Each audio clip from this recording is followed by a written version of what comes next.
Good evening, everyone. Can you hear me? I guess we should have charged more for the tickets. This is a good turnout, yeah. Thank you all for coming. My name is Matt Lindstrom, and I'm on behalf of the Eugene J. McCarthy Center for Public Policy and Civic Engagement. I want to welcome you all here. Tonight, we have a special night. We'll be listening to it a little bit, a presentation from Chris Butters, who is a visiting scholar in residence. And this is a collaboration between the American Scandinavian Foundation and St. Ben's and St. John's and the McCarthy Center.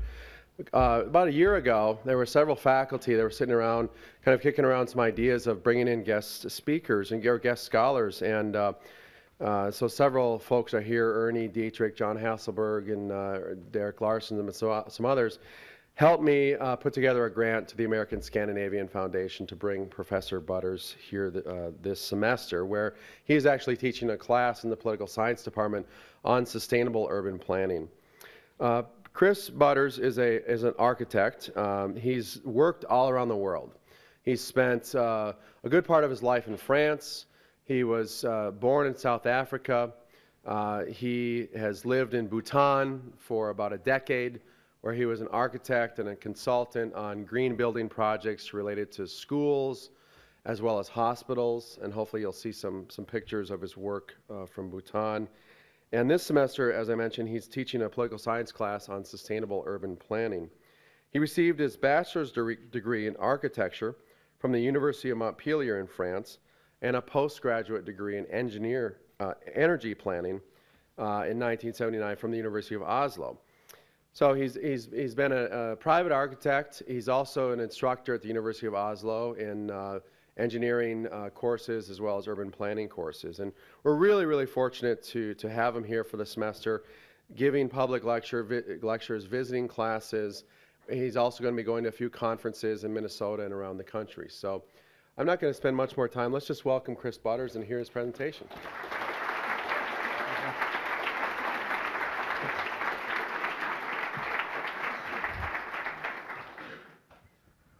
Thanks, Matt. Can everybody hear me okay? Well, it's an honor for me to be here for a few months, and it's an honor to see so many people coming in the hope that I will have something interesting to say. So we'll try and get on with it. As Matt said, I'm an architect, but I've worked in quite a lot of different fields, so I'm always most concerned with the kind of interdisciplinary aspects of this. Got a very mixed class this semester. No architects for once, thank heavens.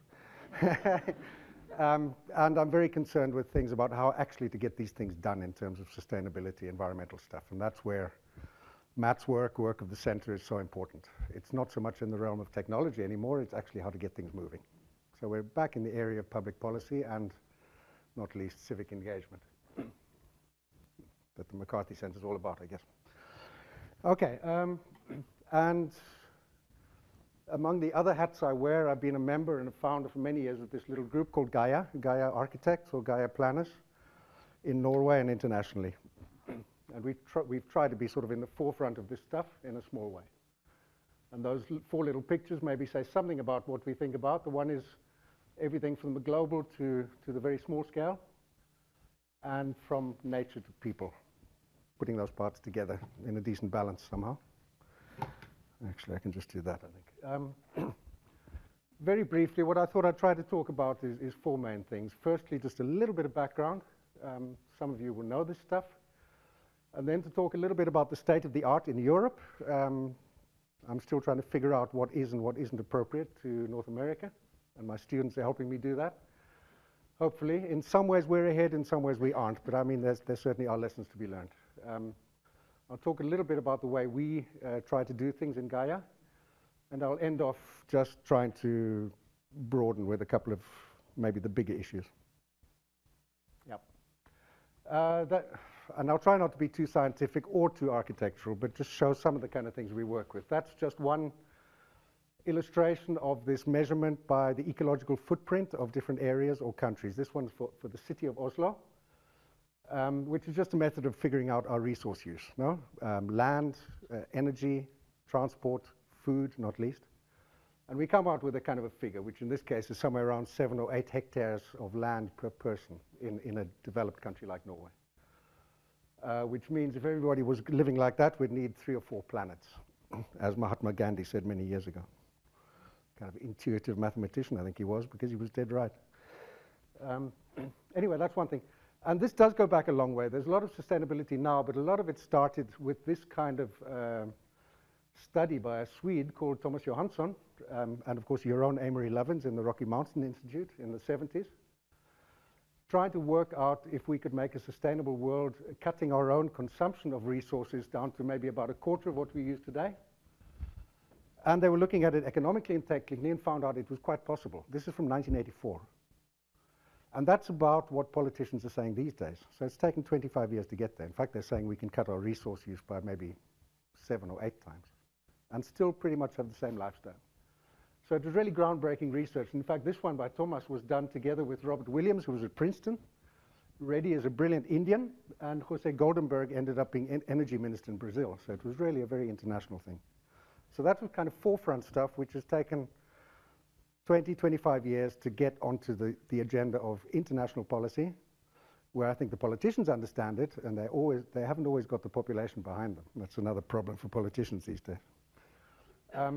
And it also translates into this kind of curve of saying, instead of that old growth curve, which has really been the paradigm of our whole age, things have to go up and up forever, which kind of doesn't work in the end, as Barry Coleman has said. And so if we can actually come down to a much lower resource use, this particular one is for Denmark, but you can find this thing all over the world. It's a sort of paradigm. Much lower resource use than in the 80s or 70s, same standard of living. So we've got to get used to the idea of maybe curves coming down being a positive thing. There was a thing that said that businessmen always used to wear ties with the stripes going that way, because that showed growth in their company. I think they had a bit of problem when they went to Arab countries, because they read the other way. They read from right to left, which means it was So I decided to play safe and not wear a tie too often at all. Anyway, that's a paradigm. And one of our problems these days, we feel, and I think the trend is going that way, is that there's simply too much focus on technology. Those solar collectors were actually on the University of Minneapolis about 25 years ago. And they were very sophisticated, and there were little motors, and they sort of turned away from the sun every time a little cloud came past. And of course, the motors broke down. And I think the payback time for those was about 1,000 years. So not too good. That's the back of the Beaubourg Center in Paris. This sort of glorification of technology, which turned out to be incredibly expensive to maintain. And these days, we're trying to simplify, and I think you see that all through the design professions, whether it's architecture, industrial design, and other stuff. Technology is one part, but it's not the most important part somehow. You get into that sort of question, maybe. What we're doing with all this stuff. From a Danish colleague of mine. Yeah, and we've all taken a hell of a lot of inspiration from traditional architecture all over the world. That book is famous, whether it's those wind towers in Sindh in Pakistan, underground building in China, you know that tradition very well from Minnesota, or the sort of souks or medinas you get from North Africa. All very good climatic responses and material responses, with fairly primitive means, if you like. And a lot of the first houses followed that sort of stuff, but then we got into this sort of energy age with all the glass towers, all the phallic symbols. And really, if we look back at the history of architects, as architects, we have to admit that those buildings simply would not have been possible without cheap oil from the 1950s. It wouldn't have been thinkable, because they take so much to heat up and to cool down. And part of this business of exposing the structure, which was one of the idioms of modern architecture and engineering, really, every time you do that, you've got a cold bridge where you're leaking heat. So there are some of the ways we developed, which are very closely connected to very cheap, once-in-a-lifetime resources. So we're trying to get a little bit away from that architecture today. And also, we tend to get very abstract about the way we think of things. That's some architect's conception of what trees are supposed to look like. Whatever. It's not bad as urban furniture, I'm not complaining. But if we think about what the animals do, you know, this animal architecture of the termite heaps, which is incredibly sophisticated in the way of the materials, not using synthetic glues, natural ventilation, biodegradable waterproofing, you name it. I mean, this is really a science lesson for intelligent architecture. And not bad aesthetically. It's rather like that cathedral of Gaudi's in Barcelona. So I always come back to this thing that although we do live in the 20th century in what's supposed to be the most advanced nations on Earth, in biological and thermodynamic terms, we are still living in very primitive societies. There's a hell of a lot we can do to make things simpler and far more effective. A lot of our processes, whether it's transport, buildings, are 10 to 20% efficient. We've got a long way to go, which is fun, actually. And again, if we think back to the traditional land use in places like Norwegian valleys, you see the old use, which at least in a fairly simple way followed the principle of using every part of the land of the valley section according to what it was good for, from the fishing at the bottom, which was also the main street down the middle of the town, the main transport thing, the arable land, the pasture land, the forest, the mountain land, and so on. And in modern times, it's used for dumping wastes. It's been messed up compared to the more environmentally aware use of land. So we've got a lot of things to learn from those. The way they used to build houses. When we studied these, I mean, there's no way you can build more resource efficient. It's very small in volume. It's short beams, which is economical. 2 people can carry it without a crane. Very small volumes. There's not much to heat. Only place heated is the kitchen. Really warm when you come in from the snow from working in a typical Minnesotan or Norwegian winter. Those rooms, you only heat them when you need them, but the heat sort of leaks out slowly, also up to the bedrooms. And the wood shed protects the house from heat loss, so the whole thing is very, very well thought out. We can't do better than that. And they thought it out pretty carefully because they had to chop each piece of wood, of course. Wood warms you twice and sometimes 3 times. So a lot of the early eco-houses, and of course there was lots of inspiration from North America, were based on those principles. And some of you will recognize those. It's David Wright's earth houses, probably New Mexico, I think it was, a sort of a passive solar collector. It is basically a solar collector. Recycling materials, building with tin cans, beer cans, good. Get your drinking up a bit. Steve Barrett's things in New Mexico with water barrels inside here to collect heat. Pull up the insulating shutter at night. That's also got a reflecting surface, which helps the solar energy coming in. There were a lot of very, very simple principles being used in very smart ways, but some of the ways were maybe a bit too expensive. That was probably the first ever zero energy house with lots of solar energy and insulating night shutters in Denmark 37 years ago. So we haven't come very far in the last few generations. But that was like the first generation. And there were different approaches. Some people really tried to make that architecture look as weird as possible and kind of exciting. And others went along the idea that you should make it so that you could sell it to anybody. You know, it would fit into the market. Those were super insulated houses in Regina in Canada, which is even colder than here, back in 1982. And they had an energy bill which was about 1/10 of the average house in America today. It didn't really catch on that time, but anyway, there are 2 different approaches. And it's not really very much about style. You can do it in very different ways. Before I say more about buildings, I thought I would just mention that this is also being done in larger urban areas. It's more what my semester course is about here. Sustainable urban planning, and so there's some pretty good examples in Europe of large areas. This is a brownfields redevelopment of a dockland in Stockholm in Sweden with all the resource cycles,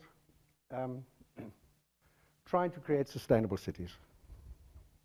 I'm just going to zap these up very quickly. That's another one in Malmö in Sweden, which is 100% renewable energy supply, and lots of other stuff about, well, you can read some of the things there.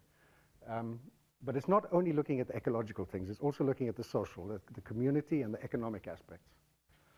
And that's where we get back to a more holistic definition of sustainability, which is economy, ecology, community, you know, those 3 things. The environmental is only one part of it, and it's the part I guess we've been focusing a lot in recent years because it was the part we'd neglected for a long time. Yeah, lots of green areas in Malmö in particular. It's very pleasant. A lot of work on environmental psychology here. Some mistakes as well, but the Swedes are very honest about talking about their mistakes as well, and that's great because we've got a lot to learn. This is a solar city in Austria. All the layout is designed so that it can catch the maximum of sun from the south. So there's some pretty big projects going on. This is on the scale of maybe 5,000 or 10,000 people. That's one in Netherlands. Picture from the air shows that virtually every roof here is a solar roof. And that may be to some extent the future of cities, because you can supply a lot of energy on the buildings themselves. So the Netherlands did a lot there. That's an energy system in the middle of Berlin, where the parliament buildings and the old Triumphal Arch are, which stores heat and cool down in the ground. It's a kind of a geothermal thing, but it's a whole area of a city which has seasonal heat storage under the ground. So you don't sort it out on the level of the individual building, but the whole city has a big energy system, a district heating system, where you send down hot water in summer from solar collectors and heat up a whole area of ground and take that up in winter to heat the city. And in winter, you send down some cold water and you take that up in summer to cool down the city. It's a district heating system. So there are lots of things happening like that, and a lot of them are turning out to be fine economically. This is one of my favorites. It's a big district in Freiburg in Germany, which is sort of urban ecology on every level. It's got a lot of the environmental stuff, low energy houses, solar, grey water recycling, all that kind of thing. But in addition, it's got a big social component. They've worked very hard to integrate people from foreign cultures, to create lots of local workplaces, a lot of public transport. The politicians were really afraid of this at the beginning, that it wouldn't sell. In the beginning, it was maybe the freaks and the students who moved in. After a while, it was the doctors and the lawyers. So it does take a while. It's sort of car-free in the sense that you can bring your car in if you have to, but there's a parking garage there. But the point is to make it easy for people not to use cars. Now, if you look at the statistics for Freiburg, these people have more cars per person than people in Norway. The point is they use them a hell of a lot less because they don't have to. And one of the things they do here, if you buy a car-free apartment here, if you agree to be car-free, they give you 1 year's free pass on all the public transport in the city. So you've got 1 year to learn that you can actually get around without a car. So there's some incentives like that to encourage you to be car-free. But if you want a car, maybe you've just had some small kids or something, you can have a car. But it makes it really easy not to have one. So they got the cars, but they don't use them too much.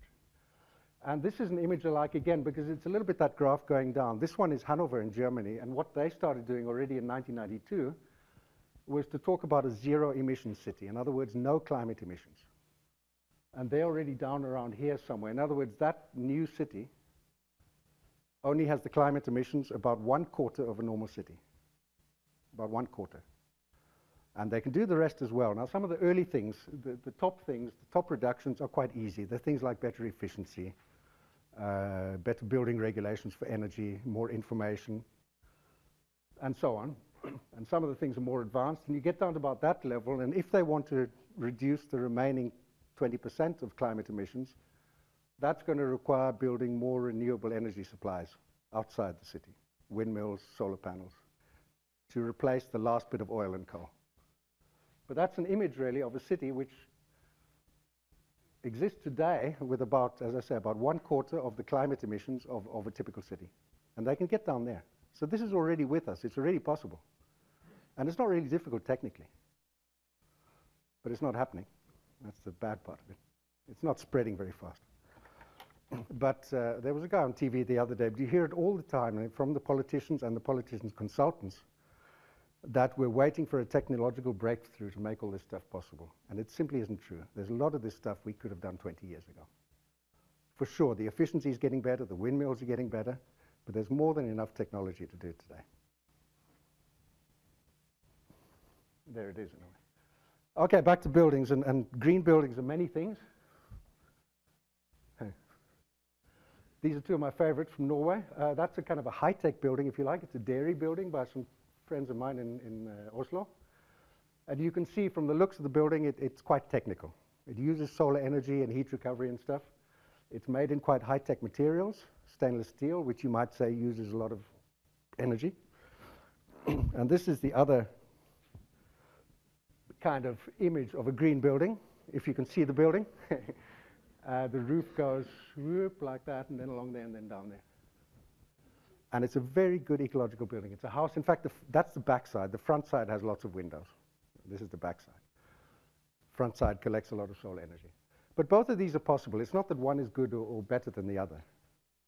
So you can use high-tech materials as long as you use them, you look at the whole life cycle and see if you can reuse them. It's more a question of what you want, really. It's not a question of style. And this kind of design is coming in all over the place.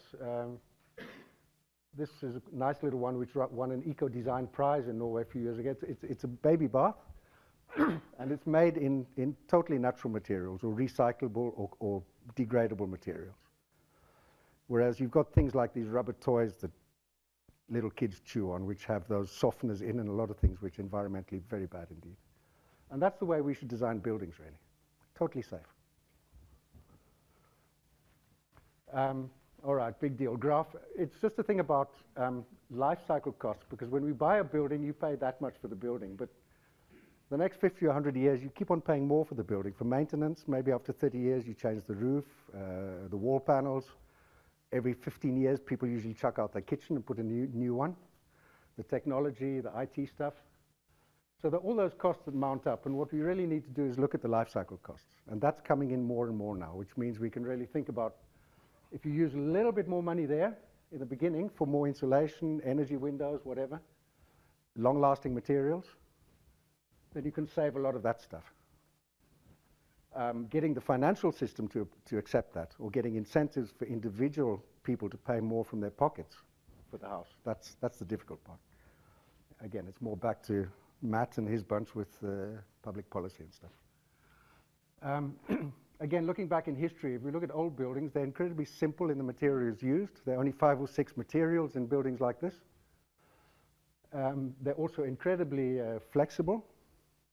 There's some famous buildings at MIT which are virtually shacks, and they've been used by the most brilliant scientists on Earth for about 60 years, whereas some of the modern smart buildings have been torn down already. They're really flexible. You can pick holes in the walls. You can revamp them for different purposes. They're very simple. They're good, they're heavy, good thermal mass, which is good for energy. They handle humidity well, which our modern things with lots of plastic and stuff don't do. They're technically very simple. So again, there's a lesson to learn from that. And also, it's getting a bit technical maybe, but when you're working on a building site, you've got a plumber, an electrician, a tiler, a brickie, a carpenter. You've got a whole lot of different trades. And they all step on each other's feet and wreck each other's work and stuff. And if you can make it simple, you're also talking about really good economy for the building site. If you can build both, most of it with just few materials. So again, simplification is really a big thing. There's that famous economist, E.F. Schumacher, who's always thought about as a freak, who wrote Small is Beautiful. He wasn't a freak. He was the chief economist for the coal board in Britain. And he said one thing, which I always remember, and he said, to make something bigger and more complicated takes a good engineer. To make it smaller and simple takes a brilliant engineer. Yeah, modern buildings are a problem, and this is a very big scientific study by medical people in Stockholm showing health problems people get in buildings, partly due to bad ventilation systems, synthetic materials that are off-gassing. Those are the old buildings from the 1930s, 40s and 50s. It's the modern buildings which are creating more problems for the people inside them. This is building health and something called sick building syndrome, which is what this is. There's a lot of science about that. Jan Willem is one of the best scientists in Northern Europe, anyway. And it's a bit of a wake-up call. What we've been doing with modern buildings, modern materials, ventilation systems. It's getting so complicated. We used to say that around 1900 there were probably about 50 building materials or components. These days it's about 55,000. We've done lots of research on that for 25, 30 years. Most of them are not tested, and their effects when they meet each other are often not tested. It's really, really complicated. So the more we can simplify, the better. It's this precautionary principle, really. Again, You can spend years on this stuff. You've got to be an industrial chemist and a radiologist and stuff. But this particular one is just the life cycle of PVC plastics by a Swedish colleague in Gaia. Going through, you know, the mining, the processing in the factory, transport, use in the building, and what happens to it after its lifetime. And a lot of these materials create a lot of environmental problems when you take it out of nature and when you refine it. You've got all kinds of very long chemical words, these organic things like hexachlorobenzene. You've got things like dioxins, which come here, and everybody knows about dioxins. Heavy metals like cadmium and lead. Lots of problems. If we want PVC, if we as architects or industrial designers or furniture designers or car makers can avoid PVC, do we need that stuff? And there are places now which are specified. For example, the city of Tübingen in Germany has a list, and it says whatever buildings we procure shall not have PVC. You can get into long arguments about the science of this, and it's far more complex than that. Not all PVC is that bad, but there's a lot of stuff out there which we really need to be aware of, to put it that way. One of the unfunny things about PVC is that when it burns, you get things like dioxins. Now, when we design buildings, we're not imagining they're going to burn, but it does happen. And I've read figures saying more than 1/3 of all the dioxin releases on this planet come from fires, from unintentional fires with materials like PVCs. So again, if we can stay away from them, maybe we should. I love this picture. It's an art installation. There are a few artists in the audience, I'm sure. In fact, I know they are. It's neon lights. There's an artist stuck up 1,000 neon lights as an art installation underneath some high voltage power lines. You don't have to plug them in, they light up by themselves. Now that's the leakage of electricity from high voltage power lines. And that's why there are restrictions in many countries about the distance you're allowed to live from high voltage power lines. So there are a lot of kind of invisible things like that. The Russians, the Soviets used to do a lot of research on this stuff because if there's one thing they did work a lot with, it was worker safety. So they've got reports going back to the 60s about cows grazing under high voltage power lines that were dying or getting cancers or kidney failures and miscarriages and all sorts of fun stuff. So as designers, we've got to think a little bit about these things and just be careful with them. Again, this particular issue of electromagnetic fields is pretty controversial. It's a bit like the whole debate about mobile telephones. But you can measure these things, and there are a lot of studies which suggest that if you're not careful with this kind of thing, it does have a bad effect on people in buildings. Yeah, then there's issues like rainforest timber. Many of us have been very involved in campaigns to simply try to stop using rainforest timber. There are other things we can use as architects to replace it, because we know the kind of mess it's making in both to the global climate and also for indigenous people in the Congo, in Indonesia, or particularly in South America. That's just an aerial picture of deforested areas which weren't supposed to be logged at all. So again, it's kind of choices we make, and that's something to do with green architecture. A final example from this is cement. Portland cement, which comes from calcium carbonate. For those who've done a couple of chemistry classes, if you want cement, you reduce it to calcium oxide plus carbon dioxide. And that means for every ton of cement, you get about 3/4 of a ton of carbon dioxide. If you want cement, you get the carbon dioxide, the climate emissions, which means that cement is about the 4th biggest source of climatic carbon dioxide after power plants, deforestation, and a couple of others. That one material. You can't get away from it because it's the basic chemistry. But people have been building in earth. The Romans used pozzolana mortars. There's lime mortar. There are other things you can use. But there's sometimes I do need that stuff. If I'm building a reinforced concrete bridge, I need the concrete. But there are a lot of times I don't need it. And that's a big climate one. So if I can stay away from cement, apart from the energy it uses and some other things, then maybe I should stay away from it. And I've had long talks with the cement industry, and they invited me to come and hold lectures at their annual conference and provoke them a bit. And the point is, there are some of these activities in today's society which are going to go down. I mean, we know that, for example, the oil industry in 50 years' time, it won't be there. I think the cement industry, on a long-term basis, I wouldn't invest in it, because I think on a 50-year perspective, it should be on the way out. There are other things to replace it, and others will come up, and we've got to be open for that.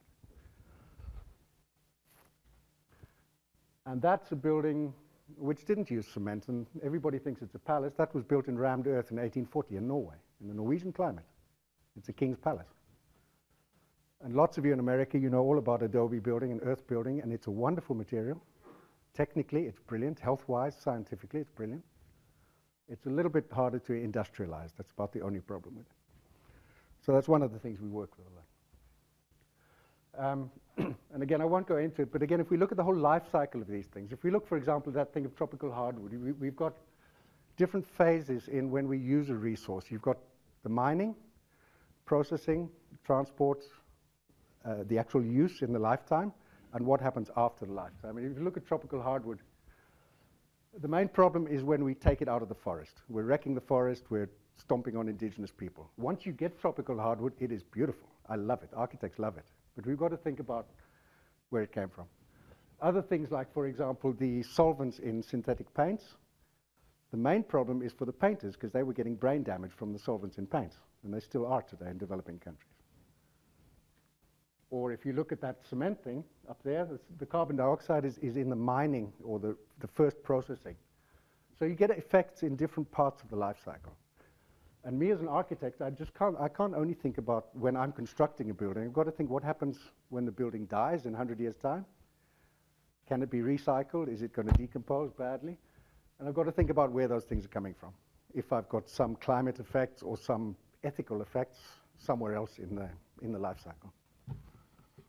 Kind of putting those things together to feel that we're acting as part of a whole as whole people, both in space. In other words, I have a connection with the rainforest in Brazil and with the coal mines in Nevada or whatever.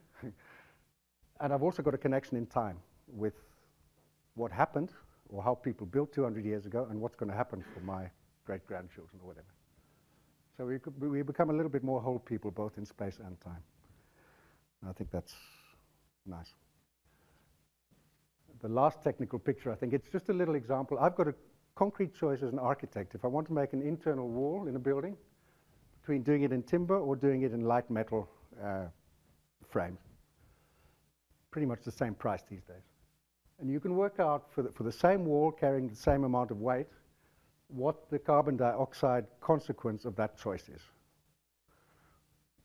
Again, this is a simplification, but it means that whatever I'm designing, whether it's a city, a motor car, a fridge, or a building, I've got these choices. And the tools to make those decisions are becoming a little bit easier now. You don't have to do a whole lot of calculations. But it does say that there are consequences in my choices. And there are consequences for the planet. And there can be a pretty big difference for pretty much the same cost. It's not a cost issue. Okay. So you get things coming out like that, saying that the burden of climate per square meter or square foot of different constructions. And I can choose to build a house like that, or like that, or like that, or like that. And there's a hell of a difference in what it's doing to the planet. Some of the best ones are using timber or straw bale and clay, whatever. Okay, that's just a little ventilation example. Technology, that's a school in Denmark which was refurbished to save energy and upgraded. And what they did in that school was take out the whole ventilation system. It was a typical modern building with the ceiling up there with lots of stuff above the ceiling that makes noise. And if you don't clean the filters, it makes lots of microbes and stuff as well. So they took out the whole ventilation system. And the engineers get really mad when you show this picture. And I've got a good mate in Denmark who's one of the top engineers, and every time he comes and talks to an architect, he says, why did you call me? Because you need a ventilation engineer? Then you must be a bad architect. Okay, it's provoking, but whatever. They took out the whole thing, and what they say is you've got kids there, and the kids can be the ventilation system. In other words, they open the windows not only when they feel the air is bad, but they can read it on a sensor on the wall, the temperature, the humidity, and the carbon dioxide parts per million. There is a little backup system. If all the kids forget, there's a little automatic thing which is going to open a window just in case. And on the bathrooms, they've also got some mechanical ventilation. But basically, the school operates without ventilation. And the ventilation systems in modern buildings can be costing up to 1/3 of the total cost of the building. And they're also using about 1/3 of the total energy of the building. So again, simplification. You can't do it everywhere, but this is sort of the direction we should be going. And it makes engineers really mad. Actually doesn't, because for the engineer consultant, the design engineer, it's just as much work to design with nature, to design with natural ventilation. But the ventilation industry that's selling the pipes and the filters and all that stuff, they're going to lose out. So, keep it simple. That's really the basic message. Yeah, and so we try to operate with lots of these systems that show us benchmarks, that show us tools. Some of them are still complicated, some of them a bit difficult to use, but we've got this stuff so we can try to figure out the consequences of what we're doing, more or less, and make decisions based on that. And it's really important because buildings, roads, dams, all that stuff, construction is consuming about 40% of all the resources of modern societies. 40% of the energy in America, for example, and in Norway, and in Turkey, in hot countries as well, if they've got air conditioning. And that's more than the transport sector, and it's more than industry. Industry typically is using 25, 30% of the resources in a country. Transport, somewhere around 20, 25%. Buildings, cities, about 40%. But there's much, much less political focus. And I noticed a few billions got taken out of the budget for making government buildings more energy efficient, but whatever. So as far as buildings goes, that's where we should be going, from today's numbers right down to virtually zero energy buildings. And that's happening, and just a very few examples of that. That's a school in Norway. That's a block in Switzerland, an apartment block, solar roof, and virtually zero energy. The whole roof is solar cells, in other words, solar electricity. It produces more than they need in summer, so in summer you sell the surplus to the net. In winter you buy back a little bit. So on a yearly basis, well, I know the architect very well, and he said they missed by 2%. They've got to buy 2% of their energy. It's virtually a zero energy building. And these things are not balcony rails. Well, they are, but they're actually solar collectors. They're vacuum tubes. They make the hot water. So they're integrated in the architecture, and that means the cost is completely different. It's not a solar panel stuck on top of a roof. It is the building itself. It's not a solar panel plus a roof. You're paying for one thing, and that's the solar panel, and the solar panel is the roof. And that makes the costs really different. So this is starting to happen in a pretty good way. Those are what's called the body heat houses in Gothenburg, because you don't need to heat them until it gets down to about 5 degrees Fahrenheit, 15 degrees of freezing. Invite a friend over, you'll be doing fine. Because just the lights and the body heat, which is about 100 watts each, if they're that well insulated and designed, that's enough to keep it hot. So your energy bill is pretty much nothing. And they don't cost more than, now there's experience with thousands of these, they cost 3 or 4% more than normal houses. That's it. And these ones are the kind of next step. It's been on CNN, this thing. There's about 200 houses, and they are plus energy houses. They're row houses, which are quite compact. 1, 2, 3, 4. Solar roof again. So they produce more energy than they use. Now, there was an advertisement board stuck here. The sales pitch said, if you buy this house, you have a guaranteed income of $20 a month or something like that. So you don't get an energy bill, you get an energy income from your house. So my idea is to say that in the future, we should be able to say to our architects that if you design me a building that needs energy, you're a bad architect. I'm putting my neck on the line there, but and it's not any small buildings. It's big buildings working with these things, like that very big GSW building in Berlin, using natural ventilation, amongst other things, for most of its needs, not all. Very big building in Germany, which is climate neutral. The whole glass roof is photovoltaic cells. It's also not only new buildings, but redoing old buildings, like these are sort of old building apartment blocks outside Gothenburg again, in Sweden. Redone, rebuilt to cut down the energy needs by maybe a half or 2/3. This is an old building in Switzerland where they've cut down the energy needs by 3/4. So you can also do it with old buildings. Some old buildings are difficult. For example, these typical ones here with brick facades. It's very difficult to insulate them on the outside, and we're going to have to deal with old buildings because that's what we've got. We don't build many new cities these days, so it can be done. Working with prefabrication, like these timber elements, that's a hotel. Very, very quick, clean building. No waste, no cutoffs. And the builder had to pay for the hotel room for every day he was late in delivering. That's an earth house built by a very nice artist in Switzerland, Benjamin Reich, in Austria, sorry. Incredible quality house, built in rammed earth in a tough climate, Austrian climate. The feeling inside that house is of incredibly high quality and peace, to use that word. It's a wonderful, wonderful house. Simplicity, it couldn't be more simple. Very high quality interiors, it's kind of minimalistic. That's a good friend of mine in Austria, one of the first passive standard houses. Nearly zero energy. All certified materials, no poisons. That's a funny one by the same guy. He actually found that they were covering cow barns, agricultural barns, with a textile. So he's used that as the facade of the house, and it's one of the cheapest ways you can make a facade. In those days, there were only 3 colors available. There are more now. It's also virtually a zero energy house. It's got solar on the roof. It's got natural ventilation. It's using massive timber, recycled stuff. And modern architects like it a lot. It's a cool modern house, and it's also designed so it can be expanded. And this is a kind of a creative idea. You've got to sort of button the house together. It's like working for a tailor. So it's a kind of creative way of putting sustainability and ecology together in really new ways. And this house costs exactly the same as a normal house. And you get these people, you still read articles every day telling you an eco house is going to cost you 50% more than a normal house. There's one reason it does, and that's because if you give it to the contractor and ask for a price, they'll stick 50% on the price because they don't know how to do it. You get punished. But not today, but in some years' time, when this is spread in the way it's spreading in Austria and Switzerland, when builders know how to do it and they understand it's not that difficult, we'll be able to do this stuff. But we've really got to push it along. It's happening very, very, very slowly. People are conservative and so are politicians, whatever they say. I'm not talking much about hot climates here. These are buildings we used to build in Spain when I worked there.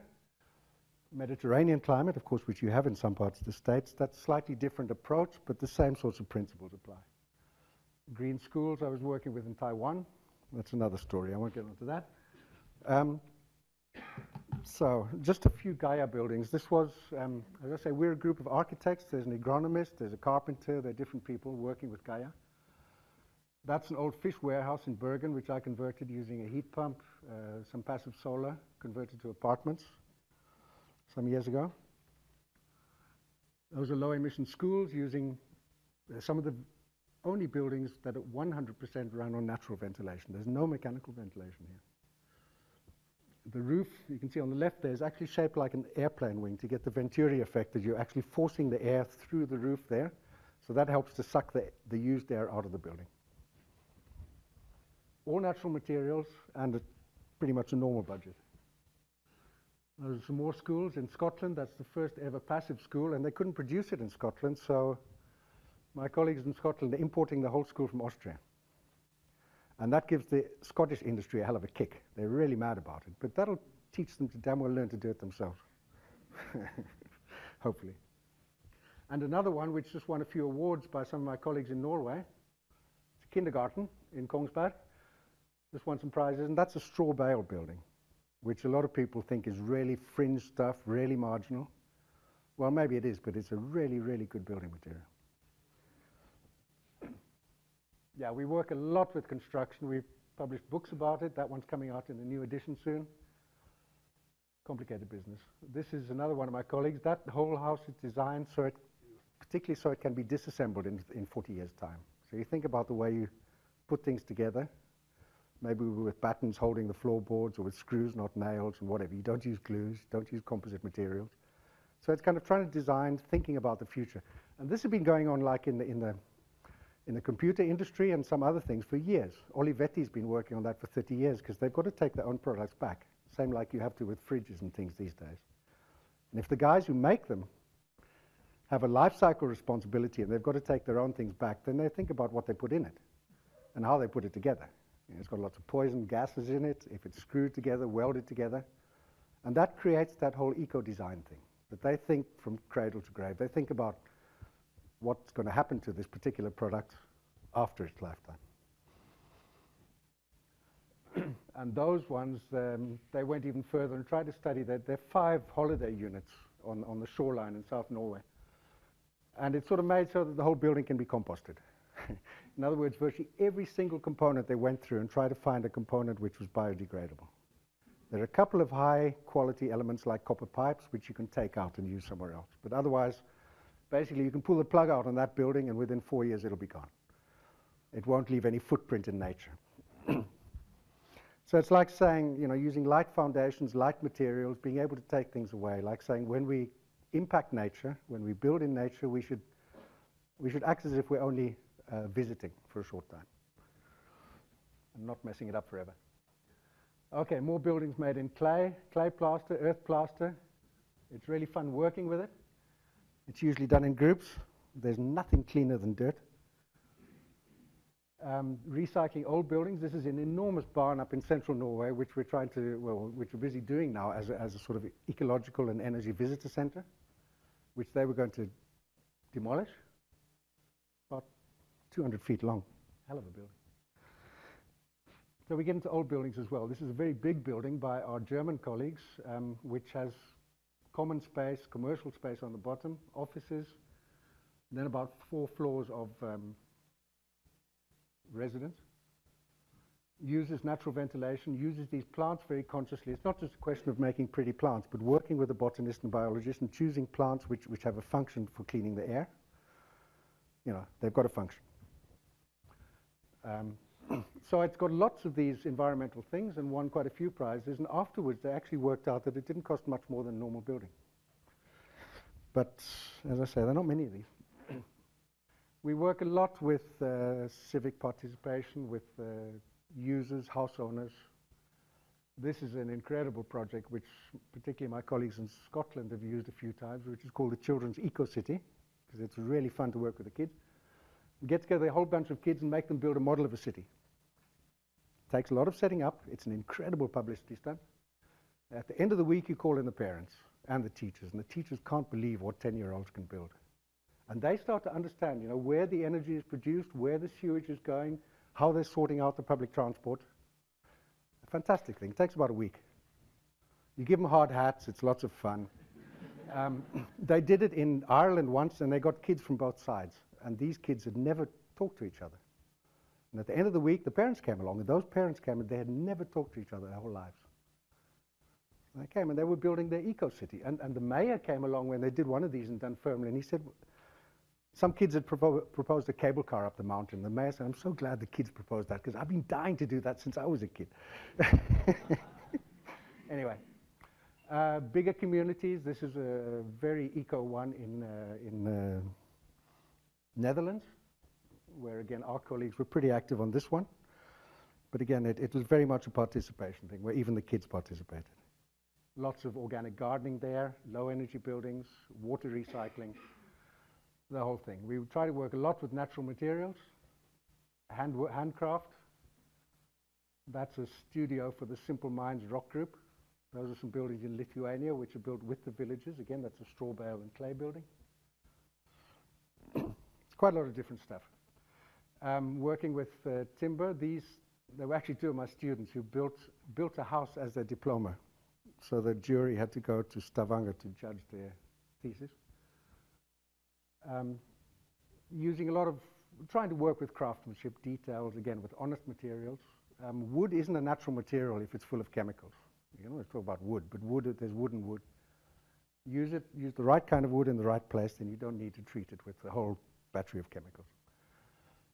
We work a lot on the outside, on permaculture and gardening and landscape. That's really part of it, so that the site and the buildings work together. These are holiday cottages on the coast in South Norway. All that timber is completely untreated, no chemicals. And because it's a fairly exposed landscape without much vegetation, they were sort of thought of, that grey colour is kind of the same colour as the rocks which you get lying around. They're these big boulders. So it's a little bit like big boulders in the landscape, and you can close the shutters if you're not using it. So it's easy for any other people walking here to walk right by them. There's no privatized space in a way. So the aesthetics, you can't get away from seeing them. They're very visible, but the aesthetics was sort of to make them pretty much blend into the landscape and have a light impact in that sense, as well as a light impact in the sense of materials. That's another little house. There's lots of grass roofs in Norway. This one isn't a normal grass roof. There's about 4 different biotopes on that roof. And it's a very humble-looking house, but kind of thing that needs to be studied in detail, because the whole site plan is trying to use every part of the site right. The worst part to use for maybe growing biomass or for recycling the grey water in a reed bed. The best part to use for the plants that really need it, and they produce a lot of fruit and stuff. Of course, the very best place is the sheltered corner in by the wall there towards the southeast, where you can maybe get apricots even in Norway, if you really try hard. Compost goes back to the garden. The greenhouse protects the house. It's a kind of a symbiosis between that architecture and its whole site in a way. That garage helps to protect part of the house behind from the wind. So it's a kind of a holistic thing, thinking of the energy, the materials, and the costs for that matter. We don't often have extra budgets for our projects. And that's a little project in Scotland, which again has won a lot of prizes from my colleague Howard Little. In a way, it's a very humble project because it follows the kind of typology of the old villages in Scotland. It's a visitor centre. It doesn't make lots of pretense, and it's not covered in solar panels and all kinds of fancy gadgets, but it's an incredibly green building in the way it works, in the energy supply, in the way it handles the landscape, all that stuff. It's a sort of a quiet, fairly simple green, but what we call deep green. We talk about deep green, light green, grey, and black. And we try to be deep green. Incidentally, I thought my opening thing, I'd actually changed the title of my lecture, if you saw that, from 21st century to 21st or 22nd century. I don't think we're going to get there this century, but one of Norway's most famous ecological philosophers, Arne Næss, Professor Arne Næss, just died at the age of 98, about a week ago, 2 weeks ago. Been one of the leaders of the deep ecology movement, together with Americans like Sessions and so on, for 50 years. And old Arne always used to say that he was an optimist for the 22nd century. Okay, I think we do need to move really fast. We do need to change things fast. But again, it's okay to be able to take a slightly longer term perspective and say, well, we're going to be pretty stupid monkeys for another 100 years, but we might get there eventually. Okay, that's just about it, I think. I'm not showing this map tonight, but this is the hospital in Bhutan that I built, which was much more about understanding local culture. It's got a lot to do with cultural sustainability in such a special culture as Bhutan, which is basically a Tibetan Buddhist kind of culture. But that's another approach to sustainability, which is really important because we see so many exported models to other countries which are completely inappropriate, technically, climatically, whatever. And a big thing we worked on was an eco-city in Taiwan. Again, I won't go into this, but I want to say one thing about it is that when we got there, they were thinking about making a city. And you've got a lot of these so-called eco-cities springing up in the Middle East and in China and stuff. And we said, you can't think about a city. You've got the countryside around it. It's got food, it's got wastes. So we started integrating it in the surrounding countryside. And the surrounding countryside can be the source of energy for the cars, ethanol and stuff like that. It can create the climatic barrier around it. It can handle the wastes. It provides the food. So working on a synergy between town and country is really where we should be going. We shouldn't only be talking about the cities. And this also puts a lot more value back into the country areas. It's new jobs. They become the providers of energy, recycling, a lot of new things. So it's kind of revalorizing the countryside. So when we talk about sustainable cities, I don't like it. Maybe we should talk about sustainable settlements. We've got to think of the whole picture. And the rural areas they should be paid much more attention. I think I'm more a farmer than a city boy, maybe. But yeah, so there are lots of us working there in Taiwan. Again, people from 6 different countries. Eco-villages I'm not really talking about, but what is quite fun is that you've got these footprint studies, which I mentioned first, and there's some studies which include the Findhorn community in Scotland, a couple in Germany, the Ithaca Eco-Village in New York State, and a few others. And what they do show is that these people have an ecological footprint which is about half of the normal British population. In other words, they have a lifestyle and a consumption which is already cutting in half. And they're not freaks. I mean, they've got their computers and their cars and stuff. The people in Finton are a very spiritual community. In other words, they've got they're an intentional community with a lot of community aspects. But you don't have to do that part of it. Whatever. But it's starting to show a real result, if you like, that people can live a lifestyle which is pretty modern. They probably share their cars a lot more. They work at home. But I mean, they've got their computers. They've got their stuff. And cut down our footprint on Mother Earth to half or a quarter what we're doing today. I do think we have to question our lifestyle. We can't say you can't question lifestyle because efficiency isn't enough. And there's so many things we can do differently. Changing our lifestyle doesn't cost us anything. It usually means better quality of life as well. But this is starting to show results anyway. I work a lot with one system for kind of showing this, which I call a value map, which is just to kind of visualize where we're trying to get. It's kind of like a big star. You've got the ecological things and the social things, the economic things, and the bigger the star, the better. So you evaluate projects according to this. And it's very useful as a discussion tool. If I'm talking with a client, I say, well, what do you want in your building? You want a low-energy building, or do you want a very low-energy building?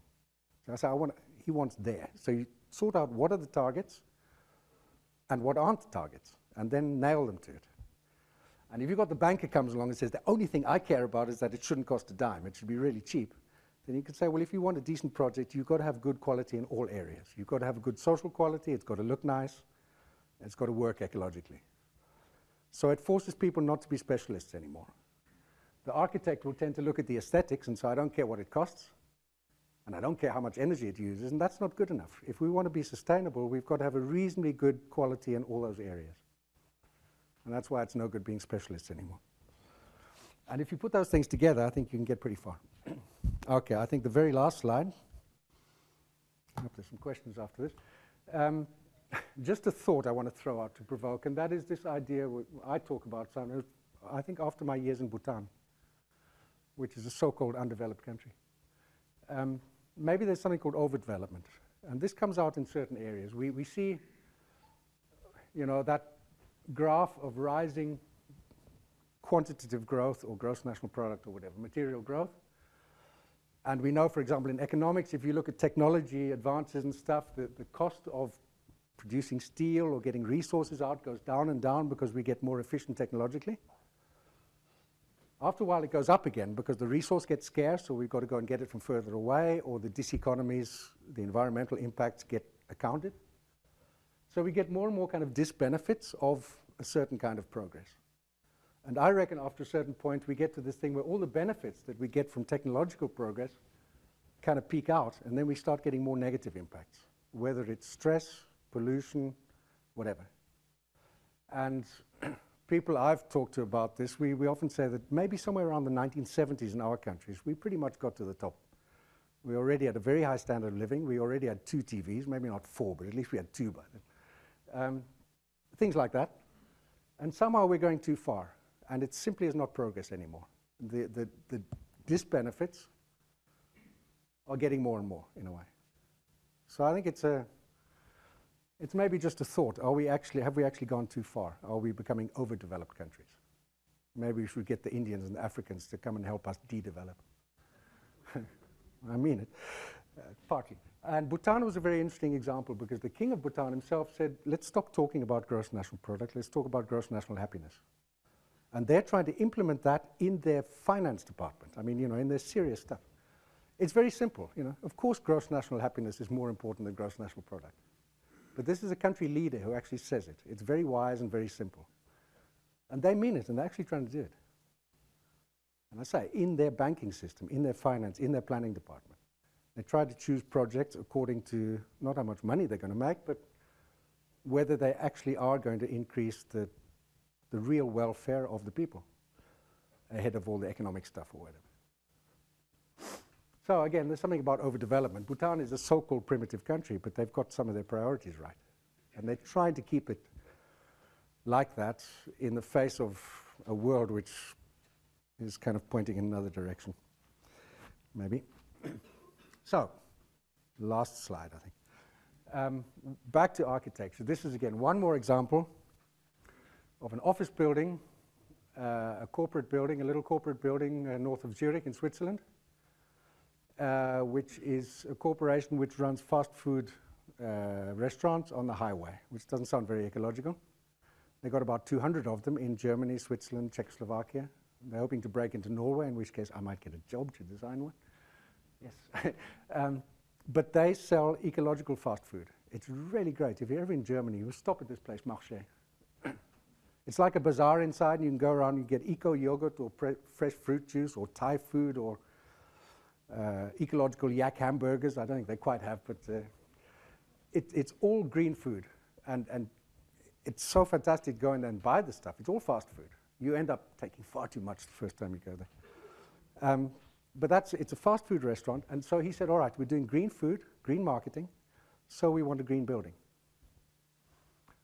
And that's in German, but what it tells us is that this is also a zero energy building. You can again see the whole roof is covered in PVs, in photovoltaics. It's super insulated, very few windows on the north, a lot of solar energy coming in here. It's using salt hydrates to store solar energy, which is a kind of a special technique. Heat recovery, all the usual stuff, which is part of my discipline, if you like. But pretty simple, natural materials. And there's one line about the costs here, and that line about the cost tells me that this building costs exactly the same. In fact, it's cheaper than a normal building would be. And that's really surprising. And the heating need is virtually nothing. Well, you can read there. It's about 8 kilowatt hours per square meter per year in heating, which is virtually nothing. The normal figure is about 80 or 100. So it's pretty much a sustainable building. And whether it's the cities or these single examples, I don't know many of them. I mean, there's some hundreds, there's some thousands of buildings, and there may be a couple of dozen of these big city projects. So it's a tiny minority of what's being done in Europe now. So in no way am I trying to claim that Europe is doing brilliantly or is far ahead of North America. And there are lots of projects in America as well. So there's a long way to go. But I think we are getting there, and I think that shows the negative part of the message is that we're getting there so slowly, really, really slowly. And why things don't change, again, I think that's back to, not the architects. I could have done that 30 years ago, really. Then it would have cost 30% more, but that's not the difficult part. The technology is not the difficult part. Or changing our lifestyles to be more sustainable is not the difficult part. But why things don't happen, that's the difficult part. And then you're more over in the area of public policy, sociology, attitudes, civic engagement, which I guess the McCarthy Center is all about. It's really over in that area of political science, how to get things to change. And we've got to take it seriously, but in technical terms, it ain't that difficult. So the good message, I suppose, like your new president, is to say we can. And I guess I better finish on that one. Okay, thanks.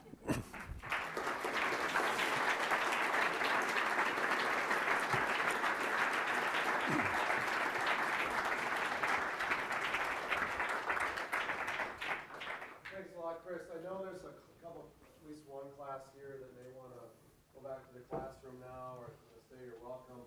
Why don't we just take maybe 30 seconds or so. Those that really do want to leave, I want to give you a chance to leave. I see some hands up already.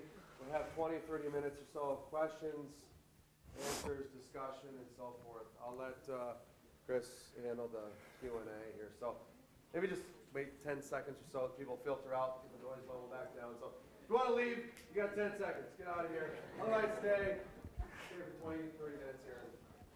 Thank you very much.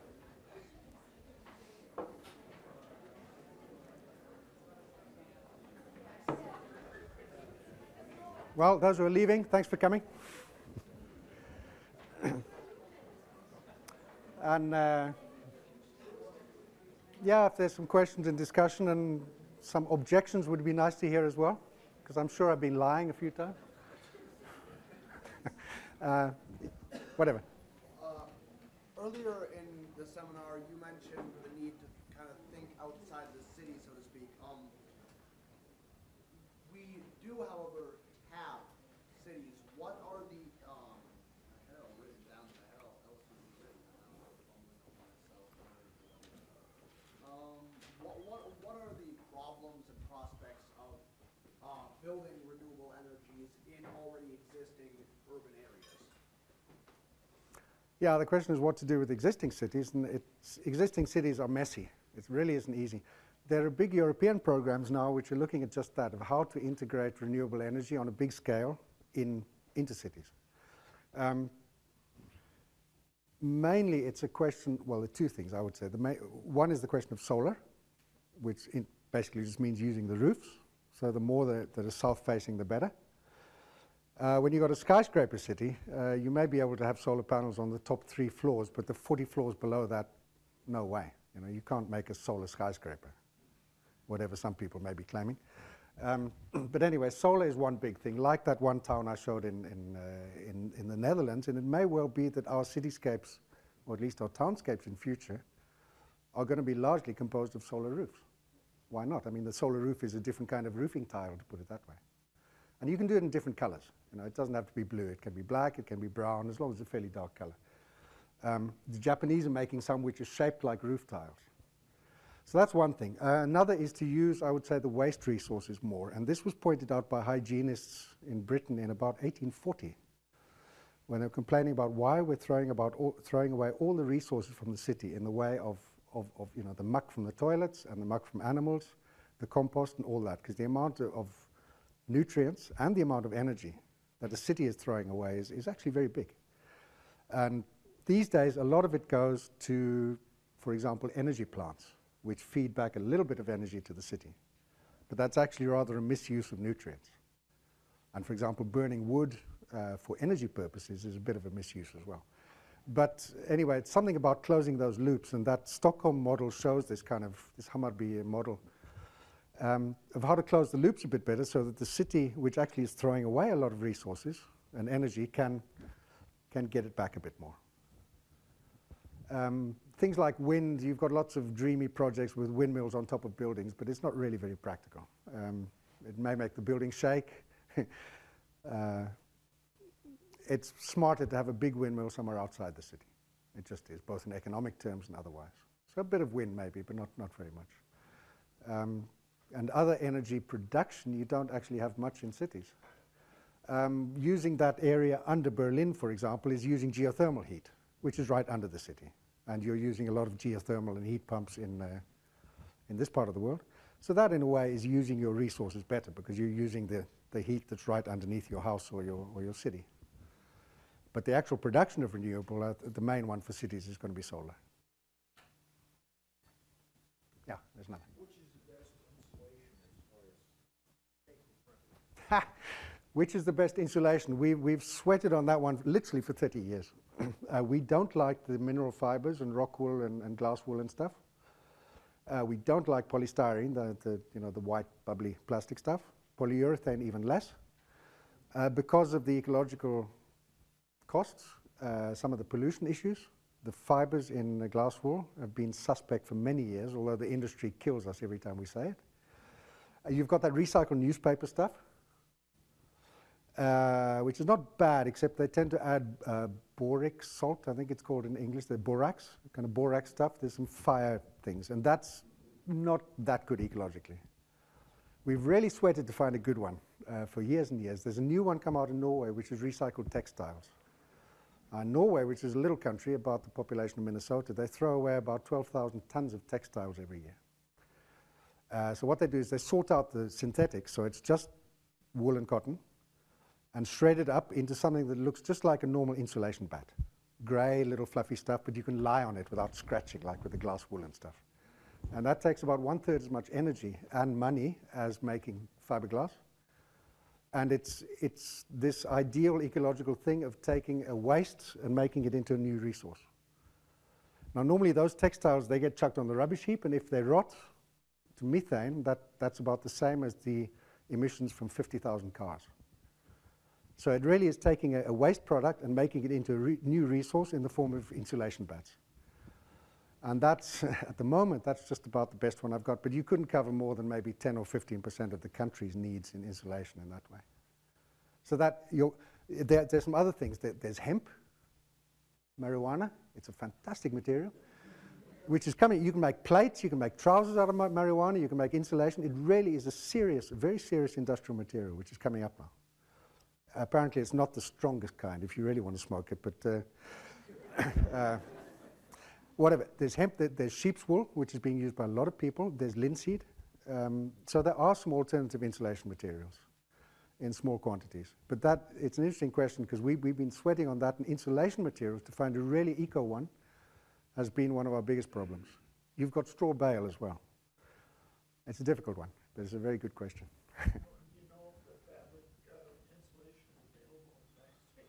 I heard of one which was made from the jeans factories. They've got a lot of offcuts, so it's got a blue color, these bats. That there is a little one. I can't remember if it's US or Canada. They're fairly small producers. There's some in the United Kingdom, in England, Austria. And the guys in Norway, I was helping them for years, you know, writing recommendations. We made a video together, and they got sabotaged by the bastards in Wall Street, by the financiers. They pulled out to hit them bankrupt to try and buy them up cheaply. And I just got a message a few days ago that they managed to come back on the market. But that's also the kind of thing. Their competitors, like the rock wool and mineral wool people, were terrified of them. And they were buddies with those guys, so they tried to knock them out the market. So there are a few things like that that go on that aren't such fun. Anyway, that's it, yeah. This is building in your own basement. What alternatives are there to concrete aside from the wall? Yeah, a basement is not an easy one in a way. You can, well, of course, you can do it in bricks and things like that. Well, you've got the lightweight concrete. I don't know if you've got this called leka here, which is actually clay pellets which is stuck together with concrete. Lightweight building blocks. And there you're replacing about 80% of the cement, I think. So they're lightweight blocks, although they look grey. That's a lot better. There's an interesting thing happening, and that is, in fact, some Norwegians have discovered what may be a kind of a super concrete which doesn't have the carbon dioxide emissions. It's made from a different mineral called aplit, which somebody used in 1904 after a town fire in Norway. And it's simply a different mineral that you take it, you crush it up like anything. There's mountainsides of it. And it just leads to a binder, to a cement, which has, I think, about 1/4 of the carbon dioxide emissions of Portland cement. And the nuclear industry is really interested in it, which means it must be quite interesting, unfortunately. But anyway, so there are things like that that are turning up. And that may revolutionize everything I've just said about cement, if that thing comes on the market. But cement is really, it is a problem. And the cement guys in the industry, they'll admit they've got a problem. You know, if cement is 4% of the total carbon emissions of a country like Norway, in China I think it's about 10% because they're using half of the cement in the world at the moment. And when everybody else is cutting their emissions, the cars are getting better, the buildings are getting better, the cement industry alone is going to be 8 or 10% of our total emissions. So those guys know they've got a problem. And they're working on it, and I mean, they're doing good scientific work, doing the best they can. But it is a problem. Yeah. How about the European projects? Who finances those? There's usually a big part of public somehow leadership in that. The ones in Sweden, for example, the Swedes have put a lot of public money into sustainability, in the order of billions, which unfortunately they don't do in Norway. Norway's not exactly a leader in that field. The Germans do a lot in the way of town planning, but they do it from the top down, but they try to incorporate a big bottom-up element as well, so they get the people involved at an early stage. It's a kind of interesting mix of public, quite a strong public hand, but which is helpful to the bottom. And in the German culture, it's quite well accepted. There's quite strong civic engagement. I don't think you can do it without quite strong public power, quite a strong role. I mean, we've seen many of these projects which are developer-led. Most of them are partnerships between private and public. But it's a question of that balance of power, between private and public. It's the same old story, really. And when they're developer-led, the developers usually, for normal reasons, they're looking at their bottom line. And they'll do low-energy houses, but they won't be really daring. There are only a few entrepreneurs who'll be really daring. And what we try to do, for example, if we're doing a developer thing, we say, okay, do 90% of the houses like that to a fairly safe, low-energy standard, just as far as you can push them without really getting them scared. But make 5% of the houses advanced models, So you're pushing them to learn themselves as well, but you're cutting down their risk. And you put in one more clause and say those 5% you've got to build them first, because if they're last, they'll never get built. Yeah? So it's a question of, you've got to be reasonable with business. And that last guy I showed, he's the leader of a business that's making money. He's got his green image, but he's also doing a serious job. His heart is there. He wants to be ecological. And I think there are lots of business leaders who would like to, but they're too scared. They're too afraid. They've got their shareholders or whatever. So they'll never really take it very far. And all the most ambitious projects, therefore, that I've seen, have had a strong public element, really a strong public element. But actually, there should be 4 elements. We point this out. It's more back to public policy. The one is the public realm, or the state, or whatever it is, the city. The second is capital, is the developers. The third is like the academics, the architects, the designers. And the fourth is the people involved. If you don't have participation from the users, it's going to fall apart. And if it doesn't fall apart at the beginning, it'll fall apart after 3 years. And that's when you're back to Agenda 21 and getting people involved. You've got to have that democratic element. And also the people are the ones who will keep the ambitions up. You've got to have them. But leaving it just to developers, no way. But no way. 1 in 1,000. Yeah. I was wondering if you would comment on the, I guess you call it the global development situation, where you have the developing world, which is trying to industrialize rapidly. You have probably India and China at the head of that, using mostly the easiest technologies, which would be coal and natural gas. And then kind of the retort from the developing world saying, no, if we're moving into sustainable future, you've got to develop differently than how we did. And sort of the confrontation that's happening between the developed world and the developing world for energy. Yeah, it's a big and difficult question, and energy, of course, is one of the main things in that whole. It is very difficult because it has to do with attitudes. I mean, working in Taiwan or in Bhutan, where I know that the average Bhutanese would sell their grandmother to buy their first car. That's the way it's going, for sure. So there are perceptions about where we should be going. And there's no way we can say to people in China who kind of need so much energy on the path they're on, like it or not, that they do need a new coal-fired power station every week. You can't tell them to stop, but as far as I've seen with people like, I've talked to ministers in Taiwan, I've been with government ministers and stuff, and those guys, a lot of them know what's going on, but it's very hard for them to get off that bandwagon of this super duper growth that like we had in the 50s and 60s, this sort of insane growth. So some of them are quite aware that there is another path, and that they should, what's often called leapfrogging, to the new technologies, and go straight to renewables or straight to the energy efficiency scenario, and hop over the clumsy old power stations. But again, that's back to Matt and the political scientists, how you actually make it happen, because a lot of them know about it.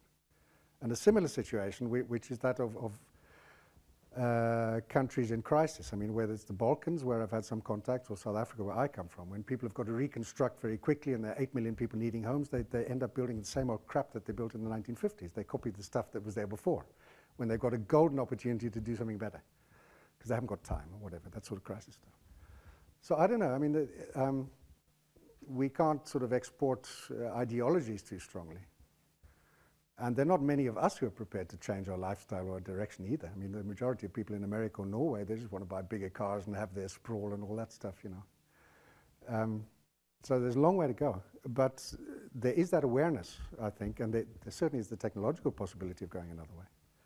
But I think our big challenge is that political science thing, really, how the hell we're going to get there. I don't know what the answer is to that.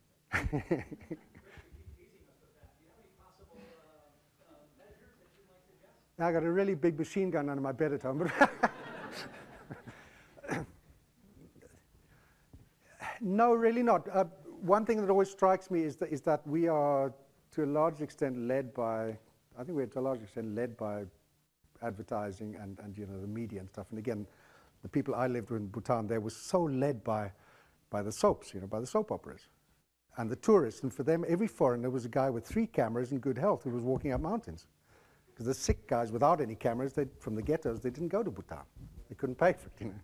So they get this idea. So we get all these images of the good life and stuff. And of course, we had that ourselves 30, 40 years ago, you know. And how you get past that, I mean, a big part of it obviously has to do with perception. And you've got to try and make this eco stuff attractive. And a lot of people are still going around saying ecology means belt tightening, and it means misery, and it means going back to the woods and stuff, which is absolute rubbish. But so part of it is moving those perceptions along.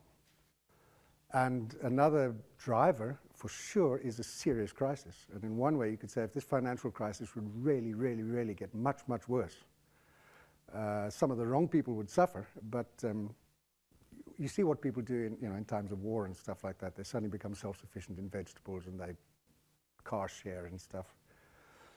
But you don't want to wish for that kind of thing. It's like wishing that a certain president would fail, as one of your radio guys says. But I don't know, Matt, Ernie. It's, but I think spreading the good examples certainly is a thing. Because you look at this building and you say, well, from a business point of view, it's fine. From the aesthetic point of view, it could look a lot more traditional if you wanted it to. From a personal point of view, it makes you feel good. It's good for your conscience and stuff. I mean, it really is win-win. So why the hell isn't it happening?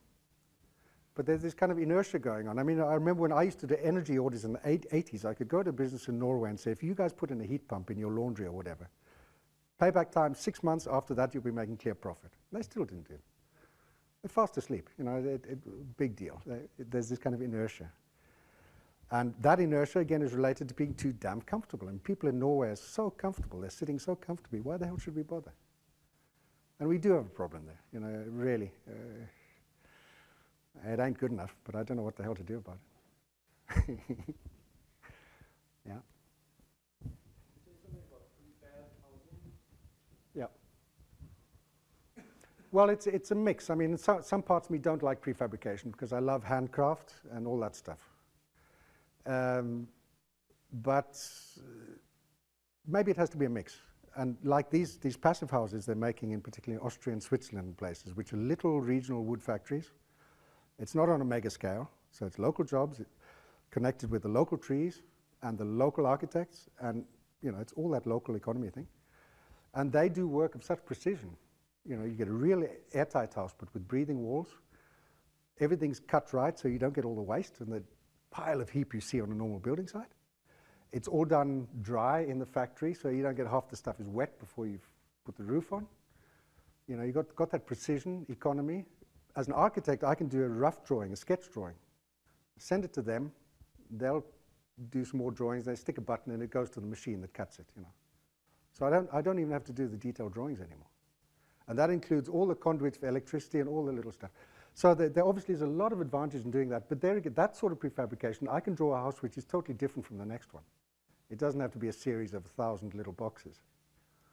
So somewhere in the middle there, again, there's a balance. But like that block in the one in Zurich I showed, and this last office block, they do all that stuff, and they come and they build the whole thing on site within 3 days. The guys get the, concrete foundation ready the day before.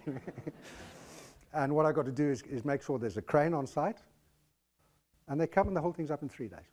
Same with the school in Scotland. They say, all right, we're going to deliver it from Austria to Scotland, container, send it together with 2 guys. It doesn't cost more than about $8,000 to take the whole thing from Austria to Scotland. They go there for 3 days. As long as you've got the crane, they'll be out of there in 3 days and your school will be there. So it really is impressive. But you've got to have a level of precision. I mean, the Germans could do it. The Norwegians, I'm not sure, and I can think of some other countries where they couldn't quite get it together. You've got to have that sort of pride of workmanship and stuff like that. You know, it's not just carpenters banging in big nails. But I'm always in 2 minds about it, because you know, prefabrication as against artistry or having standardized blocks there's a downside of that as well. Yeah. Sure. Oh, no, they're too damn heavy for the carpenters.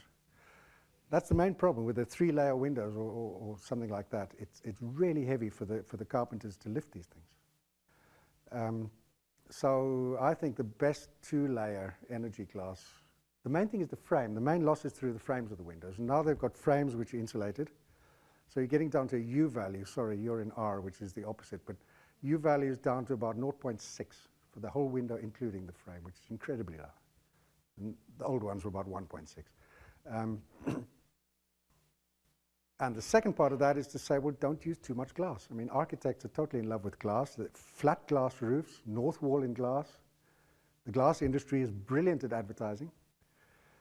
But there's something called elementary physics, and having a flat roof in glass doesn't make that much sense. Occasionally, just for fun, yeah, do it, just for fun. Don't forget to have fun sometimes, sorry. But the well-placed windows are very important. The well-placed ones. Passive solar, Yeah. tremendous, even in a climate like ours, and with the advanced glazing that they do now, it's just phenomenal. When you do an energy model, you can see what it does to a building and how Yeah. it changes those energy flows. So the south, and to some extent the east and west, and do it the right way, then it's really important. But don't use glass in an indiscriminate way. You'll be much better off having a wall, yeah? You want to look at what you're trying to accomplish Yeah. inside as Yeah. well as your exterior. And consider on what your internal loads are like Yeah. inside of the building. Yeah. The other thing is glass, again, is a little bit thinking of technology. I mean, we've got a thing which has a function, which is transparency. And we're trying to make that thing technically capable of responding to minus 40 and plus 30 and day and night. And scientifically, that's a pretty difficult task. There's a lot of weird physics in there. So why don't you close it at night or have a curtain, or, we're trying to make one object follow, 4 different seasons. Doesn't make sense to me. Electric chromatic, where it's changing its glazing throughout the day that they have now is just phenomenal. There's wonderful advances that are going on in the whole window industry. Yeah. And I think we can't think about windows like we used to. We No. have to be on board with it. But it takes energy modeling too in order to do it properly. And again, you have to think about what's going on inside as well as outside. And automation of shades. Yeah, that sort of thing. There's a lot of really interesting stuff. Yeah. Yeah. Properly, when you have the correct windows, all of a sudden now you can turn your lights off, and that's a tremendous saving. Lights usually someplace in the area of 30% of commercial buildings. Yeah. Electricity. So again, it's a whole thing. It's got to do with aesthetics, the daylighting, the energy loss and stuff. And there are an amazing amount of new developments. In fact, the whole area of materials I talked about, there are all kinds of nanomaterials and polychromatic glass, dynamic glasses and stuff. I think we need to treat all of them with a little bit of caution. You've got to look carefully. Some of them are going to be really brilliant, and some of them are going to be problematic, in environmental terms. But we tend to fall for anything which is sort of super duper new and high tech, and I think we just need a little bit of caution about it. Some of them, yes, and some of them, I'm not sure. Can we take one more question, dude? Yeah. I was going to ask you, oh, sorry. Just you there? When you were talking about the buildings being zero emissions Yeah. or having that goal, does that include the manufacturing process up front of making the building itself? So we're not just talking about Yeah. the building, so to speak. Well, you can talk about both, but it's an important question again, because the process of manufacturing the building, people used to think it wasn't very important, because you take a certain amount of energy to manufacture it, and then you've got to heat it for 40 years. So that part people used to say was like 90% of the total. But now we've cut down the energy use, to half, so that part's becoming bigger. And these days you're talking about the resource throughput, the material throughput, and some people say that the embodied energy to make the building is anywhere from 30 to 45% of the total life cycle input. So there again, the materials are really important. So some of these, they certainly look at the total emissions. But if it's going to be, of course, there are going to be some energy inputs in the production of the building, which means that if you want to make it zero, it's actually got to be a plus energy building otherwise it's not going to work. But if you make a timber building, when you burn it at the end of its life, you get the energy back. In fact, you're doing a carbon sink. You're actually storing carbon in the wooden floor, and it's big quantities of carbon. It's talked about in climate negotiations internationally. When you use more timber in buildings, we're storing carbon. And when you burn the building, after 100 years, you get a positive energy balance. So that's one way of looking at it. I think it can be a little bit too easy. If you look at most of the buildings which are described as zero-emission buildings, are buildings using a lot of timber, and that's where they get their bucks back in the calculation. And it's a little bit an easy way out. I mean, it does add up, but they're also using some other things in the building which are maybe not quite that good. You've got to analyze the figures very carefully to see which questions they really are answering. Yeah. Chris, thanks very much on behalf of the Prof. Center. Thanks for your presentation. Okay. Thanks, folks.